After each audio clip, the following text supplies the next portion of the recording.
Welcome to our last session of Connect Days. Thank you so much for joining us and tuning in. My name is Tiffany and I have been your host for the week. And here we are already at our last session. I'm gonna miss being with all of you and listening to all of our amazing speakers, but I am sure we will meet all of you again soon. And I want to make sure you stay a little bit longer after the session and we'll have some closing notes from Johan. For our last session, we are delighted to have Natasha Wainwright as well as Joshua Vanderheide with us today to talk about the future of food. Our first speaker, Natasha Wainwright, is the founder of Gingersnap Digital, and here she is also the new ambassador for FoodHack Vancouver. Thank you so much for joining us, Natasha.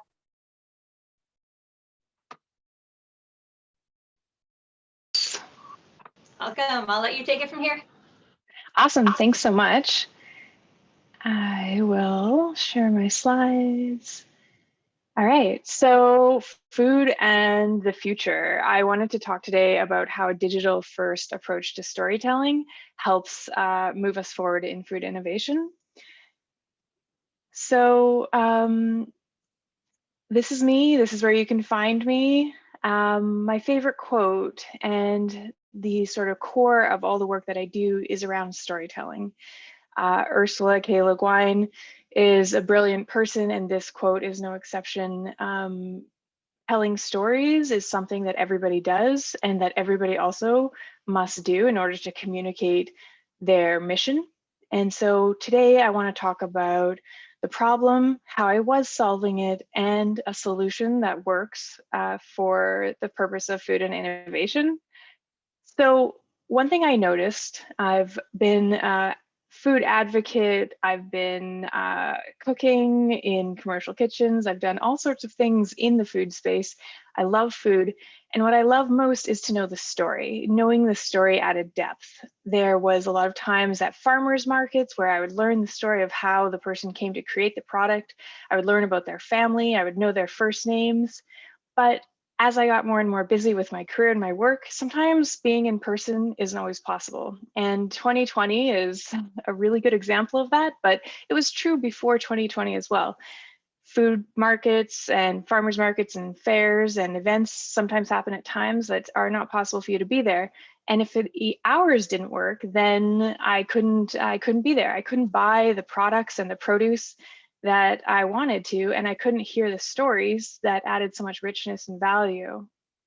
So I like to say connection is delicious. There's delicious food, but also connecting and relating with people is a really important part of the food experience.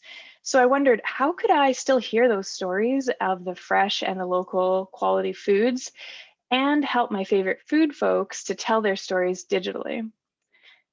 Serving it right. Service is a huge part of the food industry, and it also is a huge part of Gingersnap Digital and how we work. So with digital marketing strategies for food entrepreneurs and innovators, serving that in a way that is aligned with their values about community and local and high quality sustainable practices is really important. Digital first is a really important approach to marketing and is something that's kind of beginning, as Corey spoke about for Impact Snacks in the last session, and as Josh will talk about today, being present, being online is really important for local food producers and a great way to connect with your audience, whether that be a local or global community.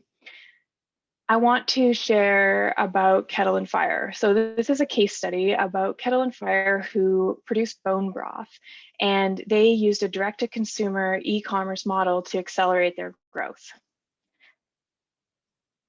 So bone broth, if you don't know, it's a simple sort of, think of something like consommé. It's very light, but it's also very nutritious and rich in different things like collagen and these type of things that are important for people who are on a keto diet. The founders at Kettle Fire noticed a food trend beginning around the keto dietary needs, but they didn't find the products they were looking for.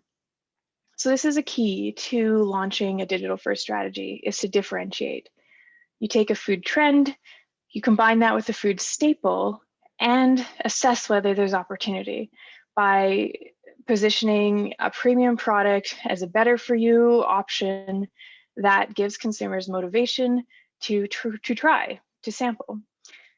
So with an opportunity of keto and the soup category of the food market, if you think of a grocery store, there's these signs that say, here's the soup aisle, here's the baking aisle. In those categories, thinking of the shelf space, who do you see on the shelf?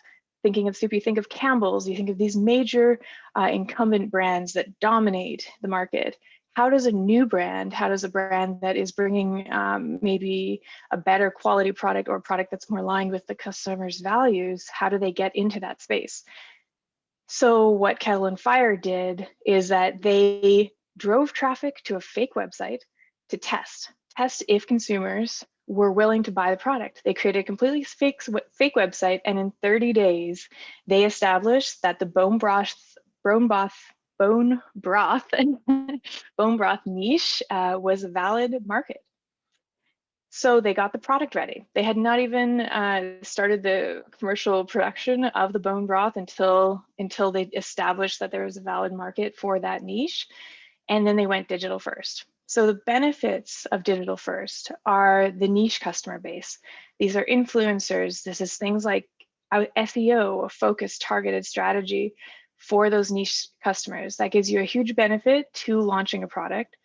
Sustainable marketing is a strategy that builds a compelling sales story. So when you have a sustainable marketing approach, the sales build themselves, because by engaging with niche customers, you already begin to generate data that the sales funnel can use. And the best part for a lot of food companies is that you get paid up front. You don't have any lag in the accounts receivable department. You're not left holding the bill, waiting, which makes it a lot easier to survive and thrive. So back to Kettle Fire. So what they did, they leveraged their online sales data to establish a retail presence. So using the numbers that they got from their digital first launch, they then went to grocery stores and said, hey, this is people's interest, this is how much it's costing, and this is what you can earn in partnering with us. So rather than pitching to grocery stores, which is a very difficult process for a lot of food startups, usually takes a lot of time, a lot of money. A lot of people don't make it through that process. That's why you see a lot of people at the farmer's market or a grocery store. There's nothing in between. So this digital first allows them to make that bridge. By establishing a retail presence with those sales, you can then build up your retail sales as well. And then once you're in a strong retail position, you can compete with the incumbent staple brands, like, for example, in the soup category, Campbell's. Once you've done that, you can expand your product line, and you've got a really valid business going now. And what took 3 to 5 years to show in sales data via farmers markets can be achieved in just 1 to 2 years. So you're shortening the time, and you're bringing better quality products to consumers. This is about small steps and big impacts. Food and the food system, it's more tasty with innovation. And so today, during this talk on innovation in food, I think it's really important that we remember that change is inevitable, but we can't change the winds that are blowing. But what we can do is change how we respond to it. We have all the technology available to us at this moment, more than we've ever had in terms of connecting with people. Everyone has a cell phone in their pocket. Never before have we been able to connect to customers in such an amazing way, and to not leverage that with a digital first strategy would be a shame. So let's go build a windmill. Speaking of connecting, I wanted to also invite everybody who is interested to the inaugural FoodHack event. It's on December 10th. It's for Vancouver food entrepreneurs and innovators. So if you know anybody, or if you yourself are interested as an innovator and entrepreneur in the food space, please RSVP foodhack.vancouver@gmail.com. We will be connecting, learning, and there will be a tasting box of products, and we'll be chatting and listening to some amazing local Vancouver entrepreneurs. So yeah. Thank you so much, Natasha. Great. Great to have you as well. So we have our second speaker here is Joshua Vanderheide. Josh is the founder of Fieldhouse Brewing Co., as well as East Abbey Hospitality Group. Thank you so much for joining us, Josh. Hey guys, hey everybody. Hey. Okay, I'm going to hop into a little presentation here on a project we've been working on for about 2 years or so now. It's gone through a number of twists and turns from starting a not-for-profit to trying to just get a bunch of people in a fairly traditional community on board. Some people that are listening might relate to, working in small communities, and, they're different. They're very well connected, which is great, but they also have challenges in sort of lack of resources. And yeah, so I'm going to walk you through this just as far as what we've been working on, and hopefully it's just a bit of a case study for, what can happen and some learnings along the way. So this is about Fraser Valley, which is the region we live in. We're one of the leaders in food in Canada based on farm gate sales. And what's unique about us is that we're not known for sort of big food production. We have a ton of really, really small farms.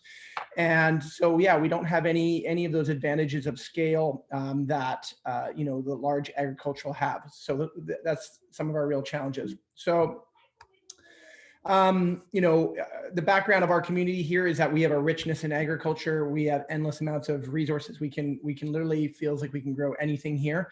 But what we've really struggled with is this translation from agriculture to food culture. And that's really where this food hits the plate and connects with people. And we've had a massive sort of gap there. So we don't have a thriving restaurant scene. We don't have tons of food events that you would see maybe in Montreal or Italy or other really strong food culture places. And, culture, we're a little bit of a vacuum of culture in general. We don't have a huge arts community. We do have a growing music community, but, we're trying to figure out how do we wrap our different cultural touch points together. But we do have a really connected community. So we have opportunities to collaborate and connect with each other. And the question is, can we use that to drive our food system forward? So, this is a standard Venn diagram, that puts food in the center of, our people, our families, our friends. It's also our craft, in our farming, and our chefs and our artisans. It's also part of our history and culture. We're a farming community. We have Mennonite backgrounds, South Asian backgrounds. We have a very diverse community, and largely it's backed by the connection to farming, and that's where everything kind of traces back. So we're hoping that we can bring this continuity of food as our heritage, into the future, which is what we're talking about today. I really like this quote from Mark Brand. He is an amazing chef, restaurateur, and food activist in Vancouver. He speaks all over the world. Food is our last best opportunity to stay connected, to gather with our people, and to build communities, to hold on to our humanity, to be. He's used food in really transformative ways to connect with the street community, to connect with the Vancouver high-end chef community. And he really understands the role that food and the power of food as a tool. So the main thing here is that we've had agriculture for a long time, but we've got a bunch of people working in food, but we've never really realized the power of us bringing that all together. So this triangle is also sort of a V for the valley. And when we start to fill in these different pieces, what we're seeing is that it kind of works from the bottom up. So, fundamentally our food systems is the network and the framework that is how our food systems work.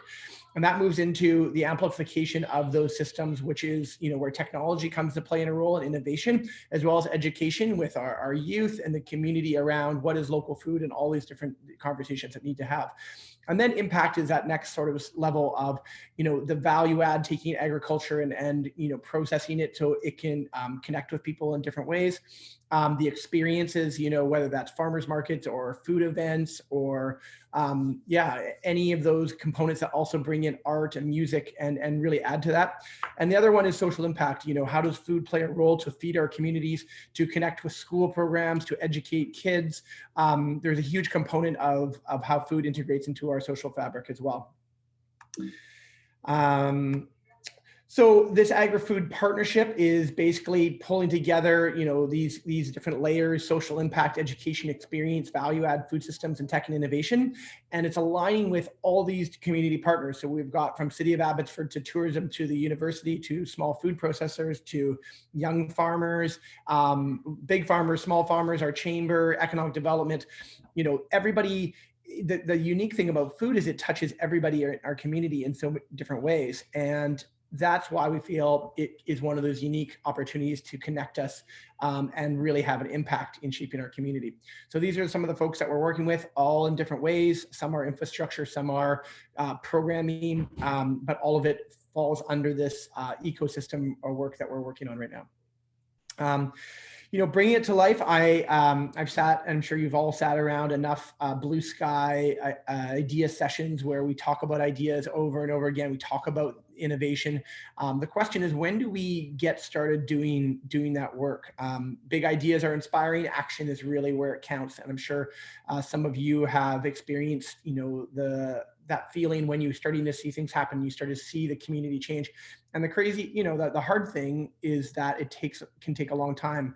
We've been working on this for over 2 years, and I wouldn't say we've seen, immense, huge changes, but we also have made a lot of connections. We put a lot of groundwork in place, and we are making strides forward.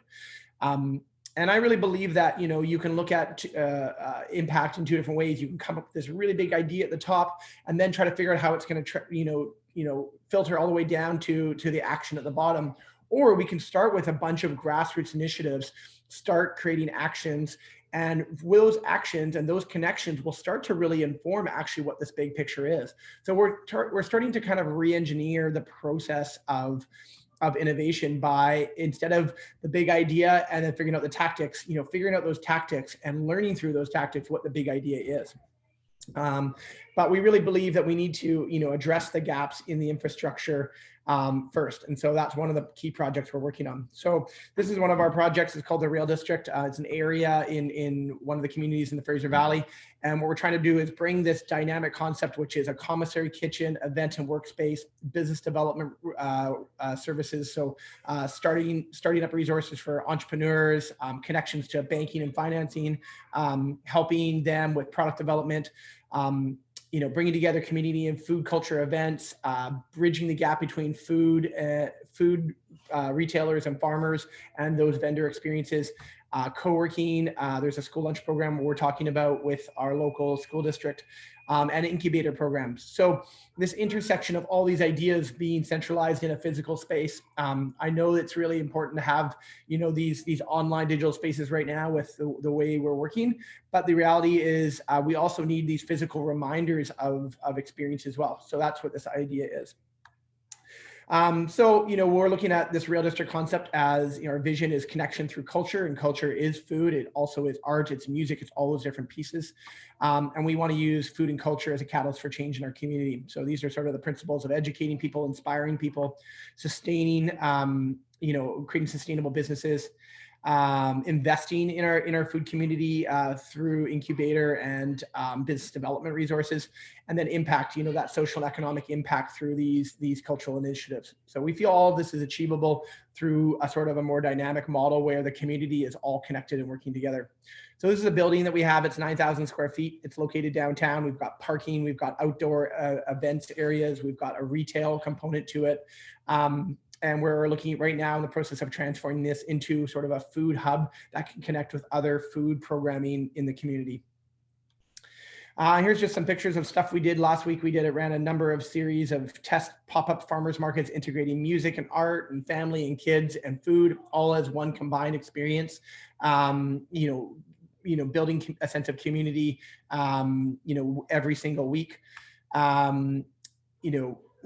We've pulled other, suppliers, we've brought them in, we've created beer gardens, we've brought in local music. And so this was more than just a food project, it was a broader cultural project.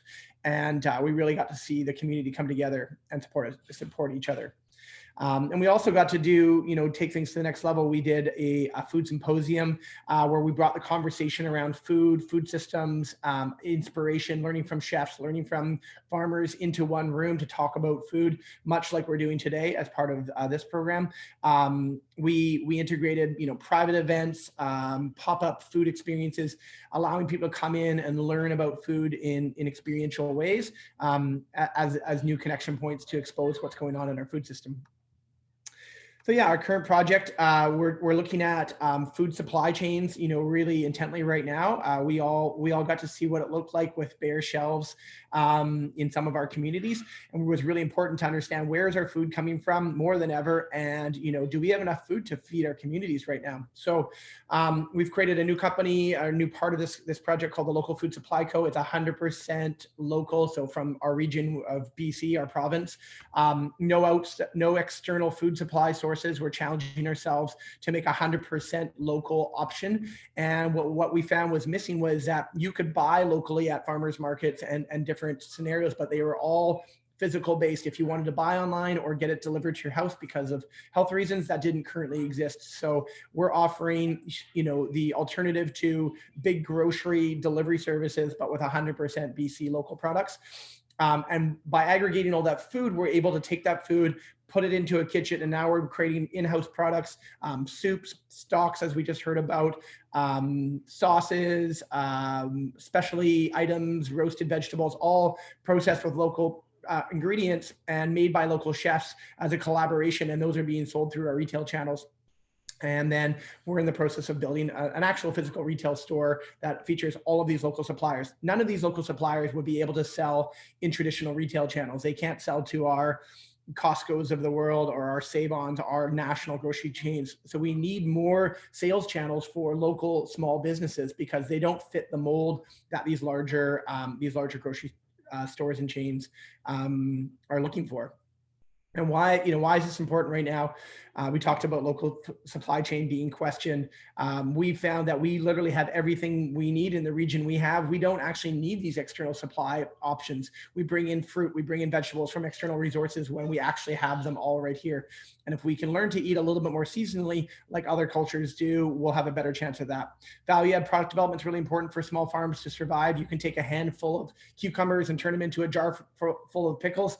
One has a value of $1. One has craft pickles has a value of $10. So we need those value add processing facilities, and we need those concepts and support in order to make the most of our agricultural products.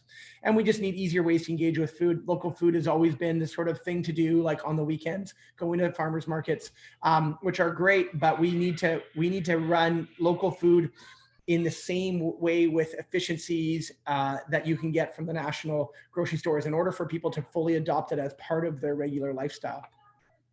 When we talk about we can't do this alone, this is not my project, it is our community project, as well as, in a global community. If we want to shift our food systems, this isn't one person's project or responsibility. It's all of our responsibility to do this, but we can do these things if we do work and collaborate together. So that's it. I talked a little bit fast. Sorry, it's a bit of a mouthful, but I like to try to get as much as I can in. There's only so many hours in the day. So yeah, that's kind of the gist of what we're working on here locally, and maybe you guys connect into some of those concepts where you guys are. Beautiful. And for the discussion and Q&A section, I would like to welcome back Dr. Johan Rodui as well as Natasha. Thanks, Tiffany. Thanks, Josh. Thanks, Natasha. This was a very, very good session and great way to end the week here, ending with food and ending with community and ending with culture. I think that those things can be at the heart of innovation. And I have a question to both of you, and to some extent, Josh has already answered it. You both are committed to food and community. This is central to what you do. But both of those things have been shattered with COVID, right? The food, the way we eat. A lot of people now, you have to order online, and there's not this sense of sharing a meal with your community and feast together. We talked about feasting earlier. So very hard to do it. And I think it was Thanksgiving yesterday in the US, and you cannot have that element. Yeah, and then this sense of community is shadowed with COVID. So I was wondering how you deal with this challenges in your own businesses. And Josh, you've touched on this with your launch local food supply and co. But I was wondering also maybe for you, Natasha, any thoughts regarding this?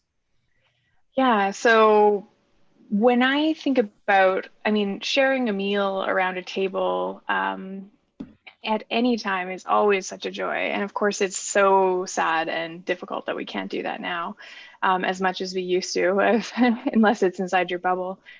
But here's the thing. Innovation is about trying new things, and innovation is about trying new methods and new ways.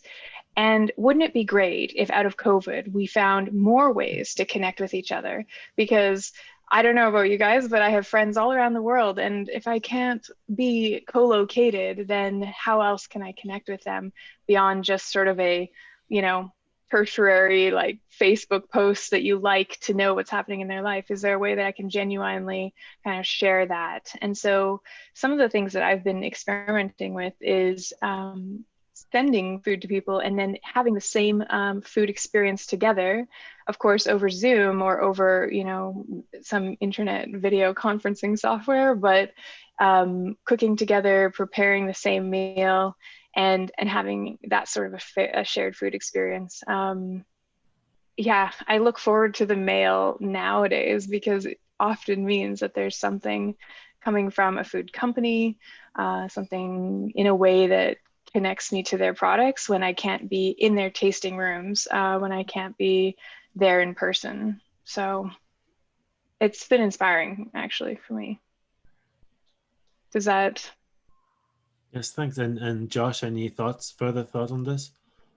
Yeah, I definitely think that, you know, one thing that local food relies on is experience, right? You know, food markets are experiences, local restaurants are experiences, and this is where you traditionally see local food represented, right? So we're trying to figure out, that is, I think, one of the conundrums is how do we take these experiences and get them online? And there are new ways, you know, through video to do that. A couple different ways we're doing it. We have one person on our team. He's a home cook. He's not a home chef. He's a dad, and he cooks for his family, and he loves local food. So once or twice a week, he goes on and he grabs these products through our local supply, and he cooks with his daughter, with his dog, and you know, similar to what we were talking in the earlier session about TikTok. You're looking at chefs that are connecting in very small, interesting free media channels and connecting people to products in different new ways.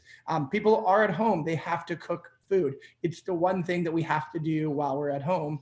And with less options, you know, you have people that actually have time to do this. So I think we need to use these media channels to connect in human ways. And that a human way is to bring someone into your home with your family and show them about cooking a simple meal, but just with local products. So yeah, I think it's a good question. I think we are in the process of figuring that out. It's still very new. How do we translate experiential concepts in online and still be able to have that same kind of feeling? Yeah. And we have a question coming up, and so feel free to add it on the Q&A box. And here, sorry, Natasha, you wanted to respond to Josh's comment here. Yeah, I was going to say last night I made risotto with Chef Alessandro from Mangia Cucina, which is a local Italian restaurant that is not open to service right now. So amazing food, super sad that I can't be there in person, but kind of delighted that last night he was on my kitchen counter on my laptop screen. My pot was going, I was stirring the risotto, and I was hearing all about his life growing up in Italy. So it's a different experience than being in the restaurant, of course, but it's also kind of fun and and you know, an interesting adaptation. So yeah. Yeah, I mean it's what we can do now, and I think that's we talked in earlier session too. This human desire to be connected, and so that's how we do it now. And I think there's the different experience doesn't mean it's worse or better. It can just be different, and we're connected that way.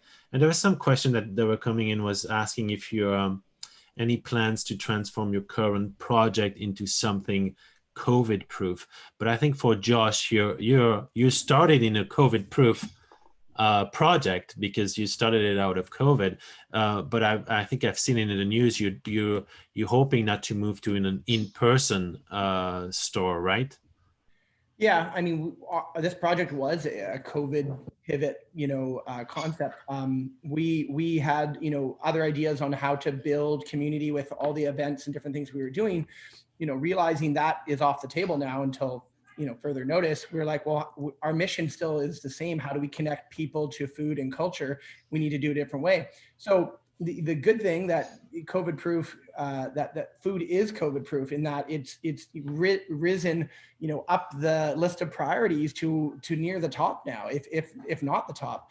And just going back to the previous point, the silver lining of the pandemic is people are paying attention. They were not paying attention to local food. They were not sitting at home and learning from chefs and investing all this time in their home cooking and understanding the products and the experiences. They were going to restaurants, which are a much more passive experience around food, right? So the silver lining of COVID for me is that people are finally paying attention to things. They have time to pay attention to things because they're not driving from one sports event or one obligation to the next.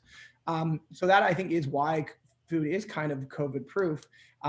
We are looking at, to your point, Johan, we're looking at a retail store because, and what we're seeing is these hybrid e-commerce models or digital models where I was looking at it, there's an online mattress company who's 100% e-commerce based, but they're starting retail stores to have a physical presence. It's almost like a billboard or an experiential physical reminder of this thing that's somewhere out in the cloud. So there is these models that are hybrids that can work together. And so we're trying to pair the retail, very visceral, physical experience with an online model, which is really the future of where purchasing food is going to go.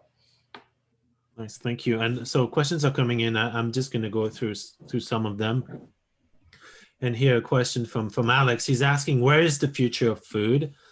Do you think it's in the tech, digital acceleration, online, or back to something more slow, tradition, back to the roots, or is it a mix of both? For me? Either or.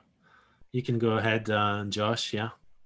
I just had a conversation last night with some folks that are in this ecosystem development project, and it's interesting. While the buzzword is ag tech, and how are we going to grow food more efficiently? And I don't disagree with that. We're going to need these solutions. There's still so much work to be done around, processing food and being able to take agricultural inputs, ingredients, and get them into products that can connect with people.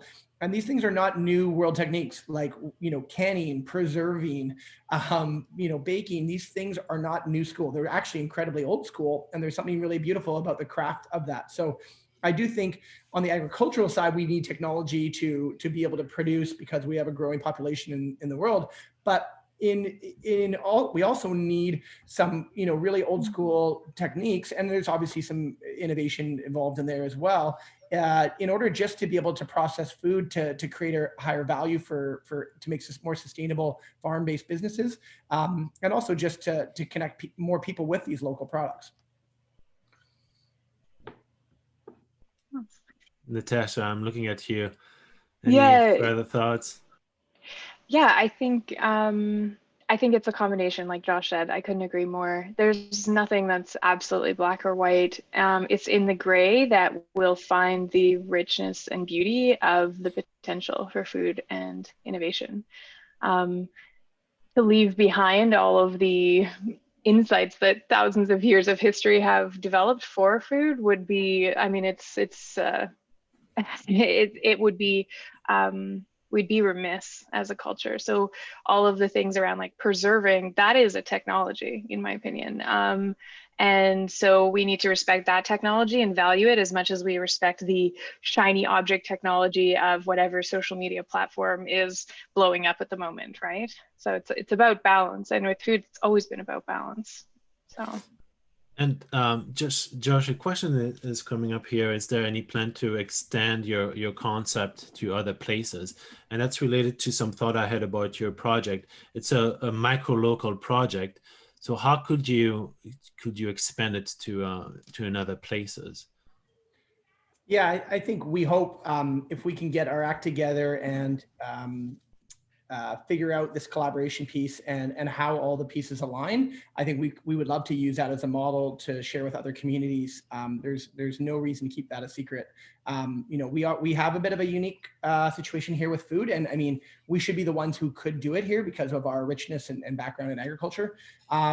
But I don't, you know, I think there's fundamental principles there that we could share with other communities around the structure, around the framework, and we're not there yet. The first piece is just trying to figure out what, you know, we've got, what is the alignment, you know, what are we all aligned behind, and we're really open to what that is. And then, you know, what are those what we talk about, there's kind of like, what are those pillars that are in our framework: education, business development, social impact, you know, what are the things that hold up our food system?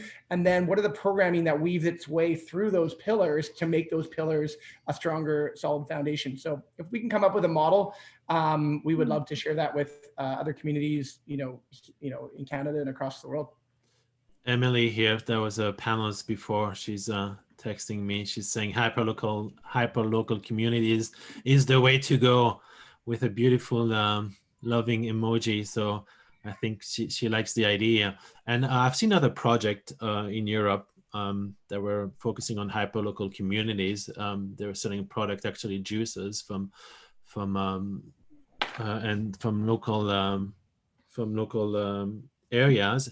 And instead of going the direction, I'm going to distribute this everywhere as far as possible, they decided to build other farms in other places that can bring the production and then the product to the local hyper-local communities. So maybe that could be a model for local food supplies if you were to go somewhere else. And let's see, we have other questions here. One I think was related to the food Venn diagram that you show, Josh. How do you drive neat food culture? How do you drive new food culture instead of copying what's already there? How to drive new food culture versus copying what's there? Well, I think, you know, and some of the people we're connected here in our community, I think we have a next generation of farmers and, you know, people involved in food. And, you know, a lot of them really like that idea of, you know, they do respect their past and their history and their heritage and their cultural roots. But how it's delivered, you know, often looks different, whether that is delivered through technology or it's delivered through different retail experiences. There's a coffee shop locally, Old Hand, that you'll have to know about. And, you know, it's got old world, you know, photos of their grandparents and old spoons on the wall. It's decidedly, you know, quaint and modern and relevant now, but all the touch points are very, very old world. So I think the idea of past and future is to, you know, respect the past, respect the traditions, respect those techniques, but then find new interpretations and new ways to sort of remix those things into concepts that are relevant. And then you kind of get the best of both worlds, hopefully. So, and I think we see that quite consistently, both on the farming side, you know, generational farmers that are coming in and exploring ag tech in order to move their farms into the next generation. But, you know, they still have a huge history of a farming family behind them, and they understand the roots of what's behind the farming communities here.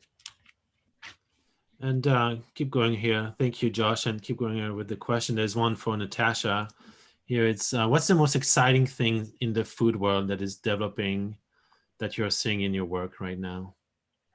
Yeah, well, I mean, since COVID, the most exciting thing for me has been seeing the openness and willingness, because prior to COVID, digital first for a food company was not a high priority, right? I mean, you know, as Josh said, experiencing at a farmer's market, connecting in person is always the best way to convert a customer, because they can hold it in their hand, they can smell it, they can be drawn by the smell. There's a whole sensory experience. But since COVID, I think the digital first idea that some companies like Kettle Fire and others like Force Sigmatic, these type of brands, have been the last 3 or 4 years, you've started to see this start up, particularly in the US and in Europe.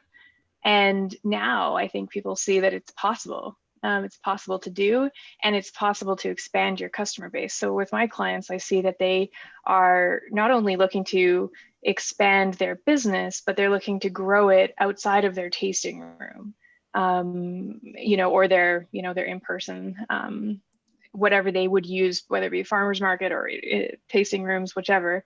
They are seeing, oh, okay, well, we can bring our tasting schools online, because a lot of time tasting room would have a series of events, which would be, like a tasting school, like a beer school. And it's like, well, let's do that online now, and let's send everybody all of the things that they need for the series. And then all of a sudden you've opened up to a whole other market of people who are dedicated and passionate to local brands, but who may not be able to be within driving distance to attend, for example, especially in Canada, where geographically, an hour's drive might prohibit you from getting there after work. Whereas, you might be able to attend if you're able to hop online and open up the package. So, yeah. And I'd like to go back to this question that of being hyper-local and hyper-local communities. And here, Josh, so you mentioned that with your project, so people will eventually eat the food that is being produced around the community here. But here, me coming from Switzerland, I'm like, I want my Swiss goodies once in a while, my Swiss cheese. I'm not going to be able to find this. And then and I'm not the only one. There's a huge diversity of different culture in Canada, and certainly in Abbotsford. And a lot of people would be like, hey, we want to connect food, we want to connect culture. So it means also to bring food from our cultural heritage that we don't find here. So it seems to me there's a sort of a tension, right, between having this cultural heritage, sharing a good meal that is from your tradition, but then I cannot find it here. So how could we resolve this tension while being mindful that eating local is probably better for the environment? I should not order daily to shipped goodies from Switzerland.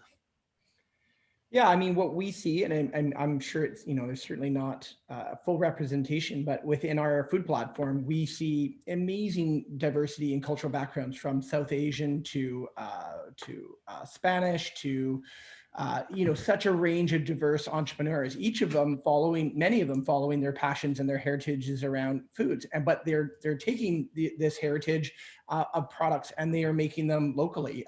Lita's organic tortillas, amazing, authentic tortillas. When I'd never tried these before, and this product showed up. It's not a product you will ever see probably on a grocery store shelf or at Costco, but it's available through these smaller channels. And if we can if that can become more of the norm, you're able to access a world of products driven by entrepreneurs and food, passionate food people and businesses that do represent all these international flavors. So, you just need to get some more Swiss folks to move to Canada and make some of the goodies. But I think the reality is, what's cool about food is that, it's sort of that, globally inspired, but also, can be locally executed as well. So we can attain some of those flavors here and still inspire people with that international flavor profiles and products, but they can still be made locally here. And I guess the other piece is that we're also pretty realistic here, that you're not going to 100% shop at local food supply, and most people don't 100% shop anywhere. The studies show that most people shop at a minimum of 2, if not 3 or 4 different locations. So you might be farmers market and Costco shopper. You might be a Costco and Save on Foods. You might be a combination of these things. We just hope that local food is a bigger part of the conversation. And in order to be a bigger part of the conversation, local food needs to start acting in a slightly different way. Because if the only way to get local food is to show up at a farmer's market for 4 hours on a Saturday morning, that doesn't work for everybody if you have busy lives and kids and families or jobs, with different dynamics in the household. So I think that's what we're trying to do, is we're trying to adapt local food to the principles that make sense for people's lives and create new access points. Thank you. Yeah, and I guess that will, I guess it will be, if I want to say like want to cook a traditional Swiss meal or whatever your cultural heritage is, I guess you will use what you find around here and then create a new product. And I guess that's driving some sort of innovation here. And here we have another interesting question from Brandon, who mentions that one of you mentioned that a gap in the food culture here where we live compared to Montreal or other places. And any comments on how this Montreal food culture developed, and if it's something that can be replicated? I don't know, Natasha, if you want to, or Say it again. I didn't quite. So it was mentioned that here, maybe in the valley, or maybe in Vancouver too, I'm not sure, that it's not known as a place for food culture compared to like Montreal. So the question, or other places in the world, you can think Right. of other places that they're very known for their food culture. And so the Right. question was, is there something that can be replicated here, and how would we do this? Right. Yeah, I'll jump in on that. I hear where that question's coming from. I've traveled extensively, and I've lived both in Asia and in Turkey and in Japan. So I've noticed, when you go to other cities, there's such a strong food culture. You cannot get the flavors of a certain city in Vancouver, for example, right? And that's okay. But when you're in Vancouver, what can you not get when you're in other places? So, we do fusion very well here, which is great. But you often hear people say things like, "Oh, this is the best sushi outside of Japan," right? But what is it that Vancouver? It's not just our sunchokes. It's not just the kind of local hemlock tea. It's not this type of thing that we're known for. So that's actually why I think that FoodHack is really important for the Vancouver food community. There are Vancouver food entrepreneurs, there are innovators, there are people that are pushing this forward, but I don't think there's a collective working together to elevate those people. And there's not a community that's going to be sort of raising Vancouver onto that stage. And so that's part of why I wanted to do that work, is that Vancouver has amazing food. We have great local farmers who have dedicated their lives to creating fantastic quality raw ingredients. And how do we bring those raw ingredients through to the creative, amazing chefs, through to, Vancouver's international image, I guess you could say. How do we create that for ourselves? Well, we start at home, right? We start with our people. Mm-hmm. And we create that community. So I think that relates to one of the comments from Josh, was about action. It's like, of course, we could compare 100%. With Montreal and come up with big plan of, hey, how to bring food culture here, but it's the other way around. It's like action and start doing it. So I'd like to thank both of you for this session, very rich session, and I think that if you haven't eaten lunch yet, then it will be a time right after this. It will be a good time right after this session. But thank you both, and I'm looking forward to see this launch of FoodHack Vancouver, and also to see how it can collaborate with Josh's work here in the Fraser Valley, since both are very connected. And I'd like to thank you both, and then to Tiffany has some closing words. She is back. I'm back. Thank you, everybody. And thank you so much to you, our attendees, for joining us this week. We are truly thankful that you chose to spend some of your time with us throughout the week. And as a summary, if you would like to know some of the numbers, we had 19 speakers, 9 sessions, 5 days of talks, 184 participants, people from all over the world, such as Switzerland, Canada, US, Portugal, China, India, Germany, Netherlands, UK, Greece, Nigeria, and even Australia. and 69 one-on-one meetings through conversation starters. Not too bad overall, that's great. This would also have not been possible without you, our attendees, so we want to thank you again. Also, we would love to hear from you. We will be sending you a feedback form. On that form, you will be able to choose whether or not you want to get a certificate of attendance, so just let us know. It's a great way to show your commitment to keep learning and challenge. So watch out for that email. We will be sending it your way. And now I would like to bring back Johan for some closing remarks.